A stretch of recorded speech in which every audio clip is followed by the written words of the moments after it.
jumping over to the next question here. We've got this one here saying John Wick 3 was originally slated to be the last John Wick movie in the franchise, but after a stellar opening, Lionsgate has announced John Wick 4 in 2021, and then asking me obviously my thoughts. So that's dope, but it's true.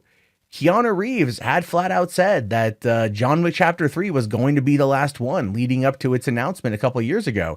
And then, and then dealing with the whole situation involving the promotional materials, there was a lot of that. Oh, are you willing to come back to do a John Wick 4? And he's like, well, I'll keep doing these movies as long as there's an audience for them. And clearly there's an audience for him. So according to this article here on Screen Rant, John Wick Chapter 4 gets May 2021 release date, which I didn't think they were going to pull another May release date. An R-rated hardcore action movie in the middle of May coming out on top of Detective Pikachu and Avengers.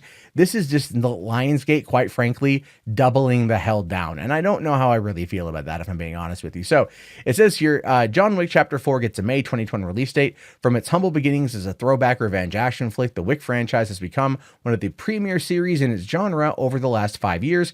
Audiences were drawn not to just the state-of-the-art set pieces and star Keanu Reeves' supreme command to the role, but also the intricate world building and mythology that's almost comic book-like in its execution and set apart from its counterparts. Because of all these factors, the property has only grown since its inception, which is very, very, very true. And even jumping over here to the Box Office Mojo page, we can see here that it pulled in a whopping $56 million in its opening weekend with a runtime of over 2 hours long. That's a long runtime for these kind of movies. And showing us a worldwide gross at this point of $93 million with no production budget that was added in there. So obviously it's a much bigger movie. It is a much bigger movie from the last one, from my understanding. And the fact that they don't have a budget on it is interesting to me, because Lionsgate maybe wants to hide that in order to make sure that they can make it appear to be maybe as more profitable than it is. But the thing is, the John Wick franchise is fantastic. The first two were amazing. It is very much like a comic book in its execution. It's very much like a comic book in the way that they set up the high table, and they set up the Continental, and they set up all of the world building around it. And that's one of the reasons why people love it. And if they were to release a series of games set in the John Wick universe, and not this whatever one's coming out with Mike Bothell attached to it, that's John Wick, the turn-based action strategy. You don't watch John Wick for turn-based action strategy. You know what I mean? You don't watch him gun down people by going, okay, let me plan out my moves 8 steps in advance and then be that kind of tactical. What you want is basically bullet time with John Wick. Let's be fair. That's pretty much you want, is bullet time with John Wick. Those are the games you want. But for some reason, they haven't opted to make it into a game yet. What's Remedy up to? Oh yeah, they're working on Control. Well, when they finish Control, make John Wick.